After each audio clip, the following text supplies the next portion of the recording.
Hi guys, story time. Sami, Capitec, Olia Beglia. When it comes to insurance claims, shame they suck. Angikusolo umndeni ofike nesidumbu mina phakathi ngoba ngazi bebefuna yiphi level of evidence. So nami ngine story no Capitec namanje I'm still busy with that case kuze ngibe namhlanje ngaluthola usizo.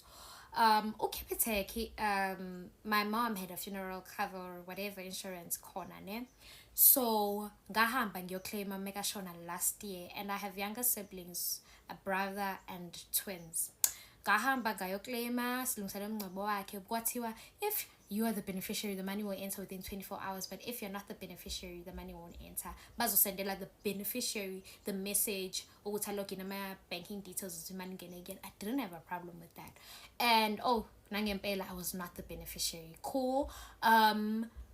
Okay, ngibe busy malungiselelo umncebo lakhe uma binamanye ama funeral cover, so we were able to cover everything for umncebo wangcwatshwa wafihla kahle uma. And then I ngibuyela kwa Capitec ngithi okay ke nizongisiza ngani ke from la ke no umuntu oyi-beneficiary uyena ozothola imali ayikho inkinga. Ngiqhubeka ngilobela ngiclaim ngibona after a month or two no man almost yonke indawo engiclaime kuyona it's my late dad. Ubaba ngizombiza ngo Mr X. It's either Mr X which is ubaba or yimina yabo. Ngithole ngicabanga ukuthi no shuthi ngoba ingangenanga kumina kusawubaba, it's still my dad.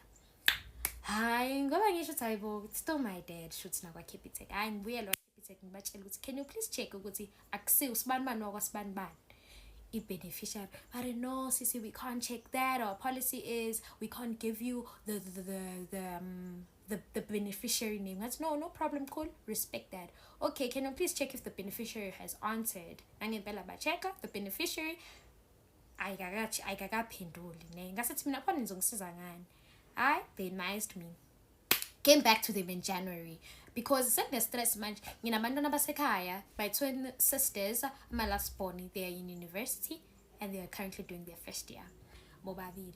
Ngine stress manje ngiyidinga le mali, so nabi izinto zabo iqhubeka. Ngiyabafonela early towards the end of January.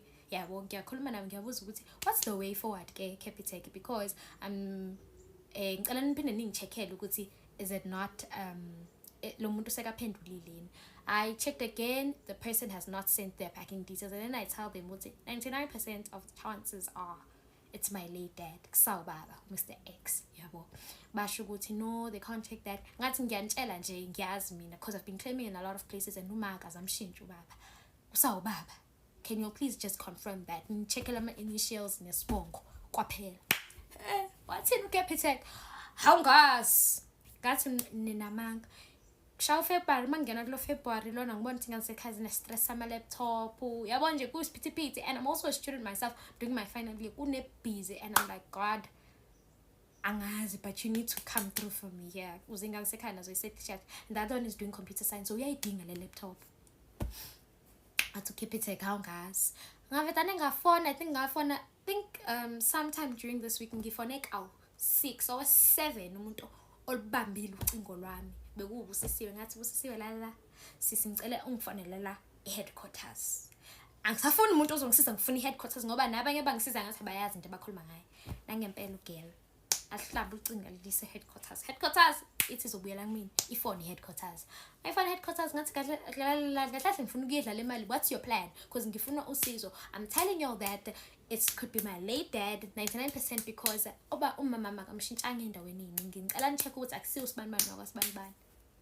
Kele angicheckela abuyele ngempela kumina after some time. Meka buyela kumina uselokhu yabuza ushone nini, sengiyasho ukuthi ayishone 2023. Kwenzakaleni death certificate unayo, and I'm like and then it clicks in my head that vele ubaba i-beneficiary. Sonke lesi sikhathi bebengangisiza ngani ngibatshela ukuthi lana lo muntu lo no beneficiary ubaba, that's why you're not getting responses. Kuze kube namhlanje ke ngisabhizi Capitec ngemali uma ayikhipha njalo ngenyanga for insurance ukuthi thina singahlupheki mase singasekho ngiqhaqana nawo Capitec. Shame guys, mangithola ithuba shame asoze nje ngibe nawo Capitec, asoze nje ndosebenzise because it's full of nonsense.